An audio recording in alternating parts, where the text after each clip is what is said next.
What if one of the world's greatest spiritual traditions didn't ask you to believe in God, but to awaken your own mind instead? Why don't Buddhists believe in God? In this video, we will explore one of the most provocative questions in spiritual history: why Buddhism does not center itself around the idea of a creator God, and why that perspective has challenged believers, skeptics, and truth seekers for centuries. Welcome to Buddha's teachings. Please subscribe to follow the next topics. Namo Amitabha Buddha. Part 1. A question that challenges everything. There are certain questions that immediately shake the foundations of what many people assume religion is supposed to be. One of those questions is this: why don't Buddhists believe in God? For many people, religion and God seem inseparable. When they hear the word religion, they naturally imagine a divine creator, an all-knowing being, a supreme ruler of the universe who created the world, watches over human life, and ultimately judges right and wrong. So when they encounter Buddhism, they are often surprised, because Buddhism appears to stand in a very unusual place. It is one of the world's great spiritual traditions. It has monks, temples, scriptures, rituals, practices, lineages, and profound teachings about suffering, compassion, ethics, and liberation. And yet, at its core, it does not revolve around a creator God in the same way many other religions do. That alone is enough to make people pause. Some become curious, some become confused, some become uncomfortable, some even become defensive. Because this question touches something deeper than theology. It touches how we understand truth, authority, salvation, and the source of freedom itself. If there is no all-powerful creator at the center, then what holds everything together? If there is no divine being controlling destiny, then who are we? If no external savior will rescue us, then where does hope come from? And if Buddhism really asks human beings to look within rather than above, then what kind of spiritual path is this? These are not small questions, and to answer them honestly, we must begin by letting go of one very common misunderstanding. Buddhism is not simply atheism in religious clothing, and it is not just a philosophy that rejects all spiritual realities. The truth is more subtle, more profound, and more transformative than that. Buddhism does not begin by trying to prove or disprove God. It begins somewhere else entirely. It begins with suffering. The Buddha did not start with the question, who created the universe? He started with the question, why do human beings suffer, and can suffering come to an end? That difference changes everything. Because once suffering becomes the central concern, many speculative questions begin to lose their urgency. Not because they are foolish, but because they do not necessarily free the heart. A person may argue for years about the origin of the cosmos and still remain trapped in greed, anger, fear, pride, attachment, and confusion. A person may defend an elaborate theology and still live in sorrow. A person may be intellectually brilliant and yet inwardly restless. The Buddha saw this very clearly. He recognized that human beings often become lost in abstraction while ignoring the fire that is already burning in their own minds. We worry about the shape of heaven while we do not understand the resentment in our own hearts. We debate metaphysical origins while we remain deeply attached to ego, craving, and fear. We look outward for certainty while the roots of suffering remain untouched within. This is why Buddhism takes such a radical turn. Instead of saying, believe first, and liberation will follow, it says, look, observe, investigate, experience, awaken. And this is where many people first encounter the true boldness of the Buddhist path, Because Buddhism is not built on dependence on an external creator. It is built on direct insight into the nature of mind, suffering, impermanence, and liberation. That does not make it shallow. It makes it daring.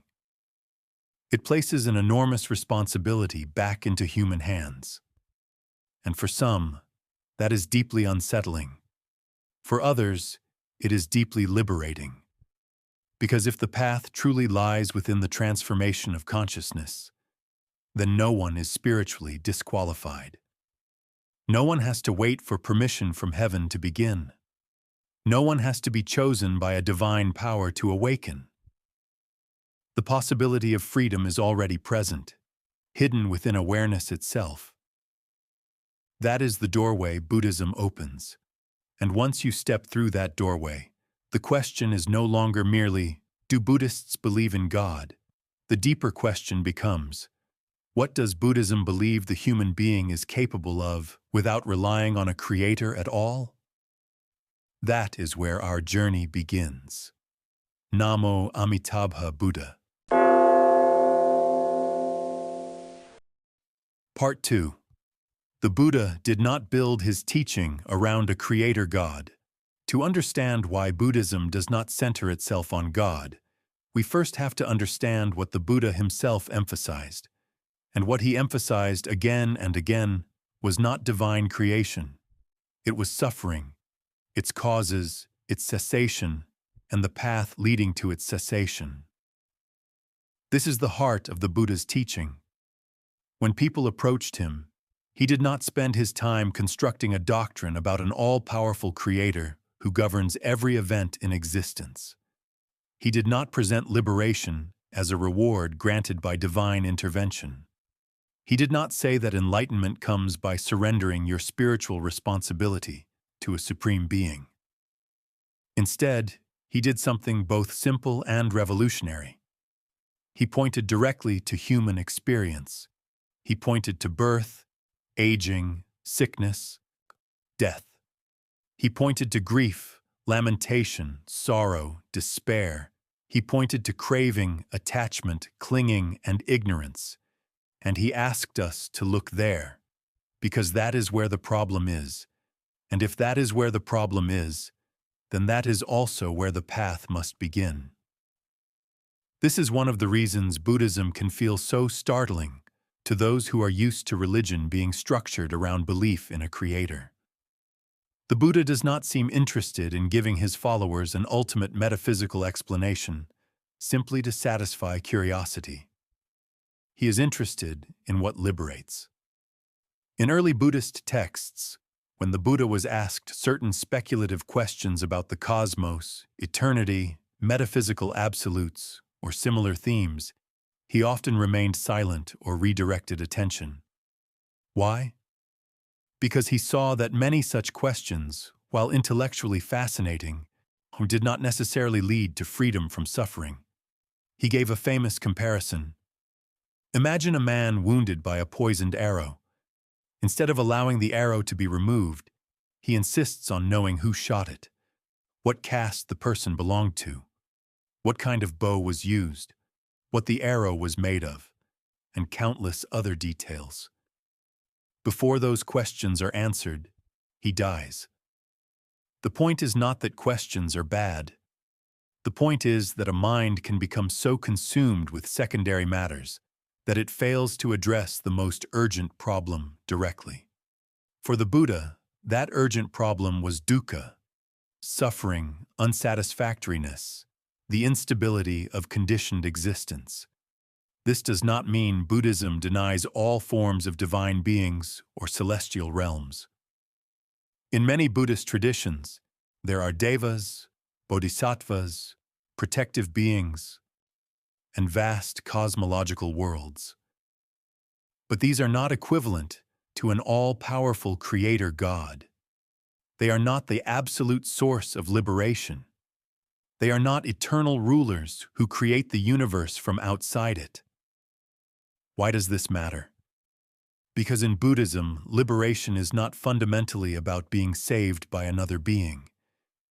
It is about seeing reality clearly enough that ignorance falls away, That is a completely different spiritual structure. The Buddha does not present himself as a prophet delivering commandments from a creator. He presents himself as one who has awakened and is pointing out a path that others can verify through practice. That is why Buddhism often feels less like a religion of obedience and more like a path of disciplined awakening. The Buddha is not saying, "Believe because I say so." He is saying, in essence, look carefully, practice sincerely, see for yourself. This is not rebellion for its own sake. It is compassion rooted in truth. Because if suffering is caused by ignorance, then freedom requires understanding, not just belief. And if the causes of suffering are active in the mind, then no external creator can remove them for us, while we remain inwardly unchanged. A person may pray all night and still be consumed by hatred. A person may offer gifts at a shrine and still be trapped in greed. A person may profess belief in divine grace and still be ruled by fear and ego. The Buddha saw that the deepest work must occur in consciousness itself. And that is why God, in the creator sense, does not occupy the center of the Buddhist path. The center is occupied by something else: awareness, ethical discipline, meditation, insight, compassion, freedom from clinging. Once you understand that, Buddhism begins to make sense on its own terms.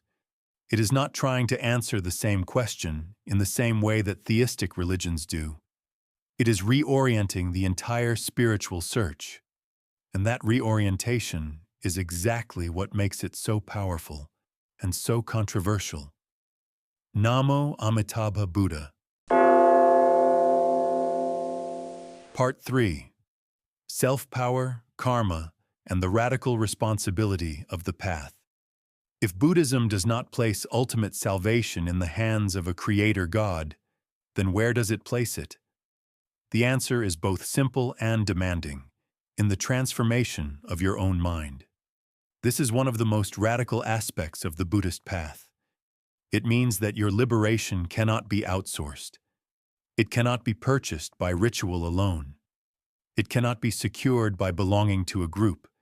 It cannot be guaranteed by repeating correct beliefs while leaving the roots of greed, hatred, and delusion untouched. In Buddhism, the real work is inward. This does not mean you are alone in a cold or hopeless universe.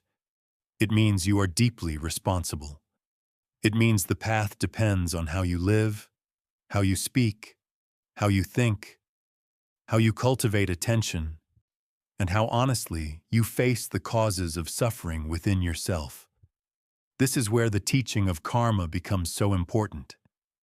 Karma is often misunderstood as fate, punishment, cosmic superstition, or some kind of mystical reward system. But in its deeper meaning, karma refers to intentional action and its consequences. What we do matters. What we say matters. What we cultivate in the mind matters. We are constantly shaping the conditions of our future through thought, speech, and action. This is spiritually powerful because it removes passivity. If no divine being is controlling your destiny from outside, then your life is not merely something happening to you. It is also something being shaped by what you repeatedly do and become. That does not mean everything is simplistic. Buddhism does not say that every event can be reduced to a quick formula. Life is interdependent and complex. But it does say that actions leave traces, habits form worlds, intentions matter. And here is the crucial point. There is no need for an all-powerful divine judge to make karma work. Cause and effect function naturally. Anger, when nourished, shapes a mind. Compassion, when cultivated, shapes a mind. Greed binds. Generosity opens. Delusion confuses. Wisdom clarifies. This is not merely moral instruction. It is spiritual physics. The path is not arbitrary. It unfolds according to lawfulness, not favoritism. And that is why Buddhism can be so deeply empowering. Because if suffering arises through causes, then freedom can also arise through causes. If the mind has been conditioned into confusion, it can also be conditioned toward clarity. If bondage has been built, release can be built too. This is the genius of the Buddhist path. It places tremendous dignity in human capacity. You are not spiritually helpless. You are not waiting for an external being to decide whether you are worthy. You are not asked to remain spiritually immature and dependent forever. Instead, you are invited to practice, to observe, to restrain harmful action, to develop concentration, to cultivate compassion, to uproot delusion, to awaken. That is why the Buddha's final instruction is often paraphrased as, "Be a lamp unto yourself." This does not mean egoic self-reliance in the modern, isolated sense. It means do not abandon your deepest discernment. Do not hide behind borrowed certainty. Do not refuse the inner work while hoping someone else will do it for you. Trust the path enough to walk it. Trust awareness enough to cultivate it. Trust that truth can be seen directly. For many people, this is where Buddhism becomes either profoundly attractive or profoundly uncomfortable. Because self-power is beautiful, but it is also demanding. It means your practice matters. Your honesty matters. Your habits matter. Your anger matters. Your compassion matters. Your excuses matter. No one can meditate for you. No one can let go for you. No one can awaken in your place. But far from being discouraging, this can be deeply liberating. Because if the causes of bondage are here, then the causes of freedom are here too. And if enlightenment depends on transformation, not on divine favoritism, then every human being carries the seed of awakening. That is why Buddhism can seem to reject God, while actually affirming something no less sacred. The possibility that the mind, when purified and awakened, can know truth directly. And perhaps that is even more demanding than belief, but it is also more intimate. Because it asks not, "Who will save me?" but "What in me is still asleep, and am I willing to wake up?" Namo Amitabha Buddha. Part 4. No Self, Impermanence, and Why Buddhism Disrupts the Usual Religious Frame. Now we come to one of the most challenging teachings in Buddhism, one that helps explain why the idea of an eternal creator and the idea of an eternal soul do not hold the same central place here as they do in many other traditions. This teaching is anatta, or non-self. At first, this idea can sound shocking. Most people live with the assumption that there is a fixed me inside, a permanent essence, a core identity, a stable self that remains the same beneath all changing experiences. But Buddhism asks us to look more carefully. What exactly is this self? Is it the body? The body changes constantly. Is it feeling? Feeling rises and passes. Is it thought? Thought appears and vanishes. Is it memory? Memory shifts, fades, and reconstructs itself. Is it personality? Even that changes over time. Again and again, Buddhist insight points out that what we call self is not a fixed, eternal substance. It is a dynamic flow of physical and mental processes, constantly changing, interdependent, conditioned, and impermanent. This does not mean you do not exist in any meaningful sense. It means that the way we usually imagine ourselves, as separate, permanent, solid, and inherently fixed, is mistaken. And this mistaken clinging to self is one of the deepest roots of suffering. Why? Because the ego grasps, it defends, it compares, it fears loss, it fears death, it resists change, it wants permanence in what is impermanent. So long as we cling to this illusion of solidity, we suffer. Now think about how revolutionary this is in relation to many theological systems. If there is no eternal fixed self in the way we imagine, then spiritual life becomes less about protecting a soul identity and more about seeing through illusion. Less about securing permanent ego survival and more about awakening from attachment altogether. This is one reason Buddhism feels so radically different. It does not comfort the ego by promising that it will be eternally preserved in the form it currently clings to. Instead, it invites us to see that what we are grasping as me was never as solid as we assumed. This is not nihilism. It is liberation. Because once we stop clinging to a false self, a tremendous amount of suffering begins to loosen. We no longer need everything to revolve around us. We no longer cling to identity in the same desperate way. We no longer fear change as though it were the destruction of something permanent. We begin to flow with life instead of fighting it. And from this, compassion deepens. Because if the self is not fixed, then the boundary between me and others becomes less rigid. The mind softens. The heart becomes less imprisoned by self-centeredness. We begin to understand interdependence not just as an idea, but as a lived truth. This also helps explain why Buddhism does not place ultimate emphasis on a creator who made a permanent world for permanent selves. The very structure of Buddhist insight points in another direction. Everything conditioned is changing. Everything arising is passing. Everything grasped as mine is unstable. Everything we cling to eventually reveals its impermanence. So the path is not about attaching ourselves more skillfully to illusion. It is about seeing illusion clearly enough that wisdom arises.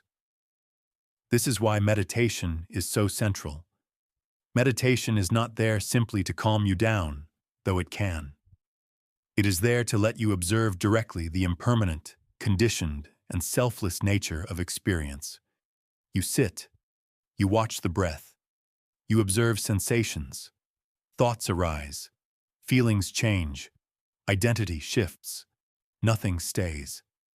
And through sustained, honest observation, the illusion of a fixed self begins to weaken. This is not a belief, it is an insight. And this is perhaps the most important point in this entire discussion. Buddhism does not ask you to merely accept doctrines. It asks you to look. Look so closely that clinging becomes difficult. Look so honestly that illusion begins to dissolve. Look so patiently that freedom slowly becomes possible. This is why Buddhism does not need God in the creator sense to sustain its path. Because the path is built on examining direct experience, not relying on a metaphysical guarantee. And once that examination deepens, a new kind of sacredness emerges. Not the sacredness of obedience to an external ruler, but the sacredness of truth itself, the sacredness of awareness, the sacredness of compassion born from insight, the sacredness of waking up from delusion. That is a demanding path, but it is also an extraordinarily beautiful one. Namo Amitabha Buddha. Part 5. Direct experience, the Kalama spirit, and the courage to test truth. If there is one feature of Buddhism that especially surprises many people, it is this. The Buddha did not ask people to believe blindly, not even in him. This is one of the most extraordinary dimensions of the Buddhist path. Most religious systems rely heavily on some form of revealed truth that must be accepted, trusted, and guarded. Buddhism, by contrast, places astonishing emphasis on direct experience and careful investigation. Of course, faith exists in Buddhism, but it is not meant to remain blind. It is meant to mature into confidence based on seeing. The Buddha repeatedly encouraged inquiry, not cynical rebellion. not egoic argument for its own sake, but honest, disciplined investigation. See, this spirit is beautifully reflected in the well-known Kalama teaching. The Kalamas were confused because many teachers came to their town, each claiming to possess the truth. They asked the Buddha how they could know what to trust, and the Buddha's response was remarkable. He did not say, "Believe me because I am enlightened." He did not say, "Trust tradition because it is ancient." He did not say, "Accept scripture because it is sacred." Instead, he told them not to go merely by hearsay, tradition, speculation, scripture, logic alone, or authority alone. Rather, when they themselves knew that certain things led to harm, suffering, and unwholesome states, they should abandon them. And when they themselves knew that certain things led to well-being, wisdom, and wholesome states, they should cultivate them. This is an astonishingly mature spiritual position. It says, do not surrender your deepest discernment. You may learn from teachers, you may study teachings, you may honor tradition, but truth must eventually be lived, seen, and verified in the laboratory of your own life. That is why Buddhism places such emphasis on meditation, mindfulness, ethical action, and self-observation. The point is not just to accumulate correct ideas. The point is to transform consciousness until truth is no longer second-hand. And that changes the whole structure of religion. Because once direct seeing becomes central, belief in God becomes less urgent than awakening from delusion. The ultimate question is no longer, what must I believe about divine reality? But, what is happening in this mind right now? And can suffering end if I understand it clearly enough? This is a profound shift. It does not insult other forms of faith, but it does move the center of gravity inward. There is a story in Buddhist tradition about someone questioning whether the path could be complete without belief in God. And the response, in essence, was this: even if such a God existed, that would not remove the need to walk the path, purify the mind, and realize truth directly. This is deeply consistent with Buddhist logic, because the problem of suffering is experiential, and therefore liberation must also be experiential. No one can believe your mind into freedom for you. Only insight can dissolve ignorance. Only discipline can weaken harmful habits. Only wisdom can uproot delusion. Only compassion can soften the self-grasping that keeps suffering alive. This makes Buddhism incredibly bold. It says that the ultimate answers are not found in slogans, doctrines, or borrowed certainty. They are found in direct realization. That does not mean every opinion is equally true. It means truth must be tested in the fire of experience. Does this action lead to more greed or less? More hatred or less? More confusion or more clarity? More bondage or more release? This is the Buddhist way of inquiry. And perhaps this is what makes the path so alive. Because it does not ask for passive agreement. It asks for participation. It asks you to sit, to watch, to feel, to notice, to investigate, to soften, to awaken. And in that sense, Buddhism is not just a set of answers. It is a method of seeing. That is why the absence of a creator-centered theology does not make Buddhism spiritually empty. If anything, it makes it spiritually demanding in a very direct way. You cannot hide behind belief alone. You cannot borrow awakening. You cannot escape the inner work. But if you are willing to do that work, the path offers something extraordinary. Not dependence, but freedom. Not blind faith, but clear seeing. Not external rescue, but inner awakening. And perhaps that is why, for so many across history, the Buddhist path has felt not smaller without God, but more intimate, more exacting, and in some ways, more liberating. Namo Amitabha Buddha.